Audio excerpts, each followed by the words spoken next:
उज्जैन परिवहन विभाग द्वारा स्लीपर कोच बसों पर अचानक रोक लगाने से बस ऑपरेटरों में गुस्सा देखा जा रहा है।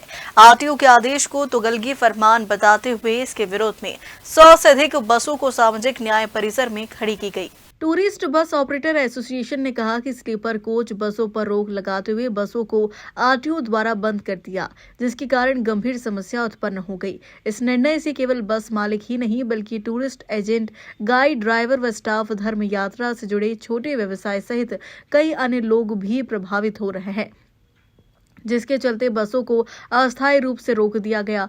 टूरिस्ट बस ऑपरेटरों ने ये कहा कि बसें उज्जैन में ही आरटीओ द्वारा विधिवत पास की गई थी, ऐसे में उन्हें बिना पूर्व सूचना या समय दिए एकदम से बंद कर देना व्यावसायिक रूप से भी और नैतिक रूप से भी उचित नहीं है। इस निर्णय से केवल बस मालिक ही नहीं बल्कि टूरिस्ट एजेंट, गाइड, ड्राइवर व स्टाफ, धर्म यात्रा से जुड़े छोटे व्यवसाय सहित अन्य लोग भी प्रभावित हो रहे हैं। हजारों परिवारों की आजीविका इस कार्य पर निर्भर है। साथ ही इससे धार्मिक यात्राओं की व्यवस्था पर भी सीधा प्रभाव पड़ रहा है। टूरिस्ट बस ऑपरेटर एसोसिएशन ने सभी संबंधित विभागों से निवेदन किया है कि इस निर्णय पर पुनर्विचार किया जाए और उचित समाधान निकाला जाए, ताकि रोजगार और धार्मिक योजनाएं, यात्राओं दोनों की व्यवस्था सुचारू रूप से चल सके। में जो tourist bus operator Madhya Pradesh Ujjain द्वारा ये क्या है कि हम तीर्थ यात्रा कराते हैं, सिर्फ तीर्थ यात्रा, ना तो लाइन पे उपयोग करते हैं हम लोग। दूसरी बात, हमारी बसें क्या है कि 2x2 48 स्लीपर में पास है और 48 स्लीपर में पास होते हुए जैसे अभी देखिए आज बहुत सारी गाड़ियाँ यहाँ जो खड़ी है, सभी तरह की आधी गाड़ियाँ कहीं और खड़ी है, एक ही जगह हम क्या असंभव गाड़ियाँ खड़ी नहीं कर सकते हैं। और अगर शासन इस बात को मानता है, राजस्व भी दिया है। दूसरी चीज़, हम लोगों ने गाड़ी का रजिस्ट्रेशन भी कराया है और रजिस्टर हर महीने टैक्स भी, स्पेयर टैक्स भी हम जमा करते हैं, जो संभावना 11,000 के आसपास हमारा स्पेयर टैक्स है पर गाड़ी के हिसाब से।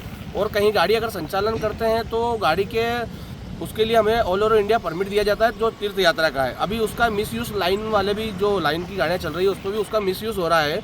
वो सिर्फ तीर्थ यात्रा के लिए ऑल ओवर इंडिया परमिट दिया जाता है। और उसके बाद भी कई राज्य हैं जहाँ हमको टैक्स भरना पड़ता है, जहाँ बीजेपी की सरकार नहीं है, जहाँ ऑल ओवर इंडिया को नहीं माना जाता है, वहाँ हम लोग टैक्स भी भर रहे हैं। सब चीज़ का मतलब जायजा, हर संभव जो हम काम करते हैं सब जगह पैसा भी बांट रहे हैं। उसके बाद आज शासन ने एकदम से हमारी गाड़ियाँ लॉक कर दी और एक गाड़ी का कम से कम 85,000 रुपये महीना किस्त है गाड़ी की, और 1.25 करोड़ रुपए की एक गाड़ी है, कम से कम 1 करोड़ की एक गाड़ी पड़ रही है ब्याज सहित जोड़ के। और दूसरी चीज़ है कि सारे टूरिस्ट ऑपरेटर जो हमारे हैं, इसमें हर गांव खेड़े की जो सवारी हम लोग यात्रा कराते हैं, बहुत सारे क्या है कि जो ग्रामीण मध्यम वर्गीय लोग हैं, और हम 40,000 रुपये में कम से कम 42 दिन की यात्रा कराते हैं। और इसमें गंगा सागर हुआ, सारे मतलब 12 ज्योतिर्लिंग वगैरह हम की यात्रा कराते हैं हम लोग। और दूसरी चीज़, अभी आने वाला जो हमारा सीजन है, ये जो 3 धाम की यात्रा का, इसमें क्या है कि अब गांव एजेंट घूम रहा है, वो सवारी बुकिंग भी कर रहा है, वो कैसे करे? अब गाड़ियाँ सारी खड़ी है, हम भी लोग उसको जवाब नहीं दे पा रहे हैं, इसलिए होना पड़ा है यहाँ पे। ये जो घटनाएं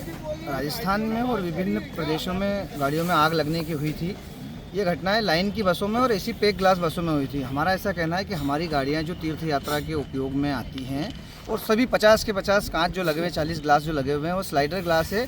और बाकी जो नियमों का सरकार हमसे कह रही है, हम उसको पालन करने को तैयार बैठे हुए हैं, हम सरकार के समर्थन में। लेकिन हमारा ऐसा कहना है कि 8 दिन में आपने कहा कि हम 36 स्लीपर कर लें, 30 स्लीपर कर लें, तो ये कहीं भी बॉडी बिल्डर कोई भी तैयार नहीं है कि इन 8 दिनों के अंदर इन गाड़ियों को रेडी कर दे। अचानक से 8 दिन के अंदर बसों को ब्लॉक कर दिया गया, परमिट और फिटनेस निरस्त कर दिए गए हैं। तो इतनी त्वरित तरीके से जो कार्रवाई की गई है, हमारा ऐसा कहना है कि इसको हमें 6 महीने का समय दिया जाए और हम इस नियमों का पालन करने के लिए तत्पर हैं। Bureau report, Ujjain.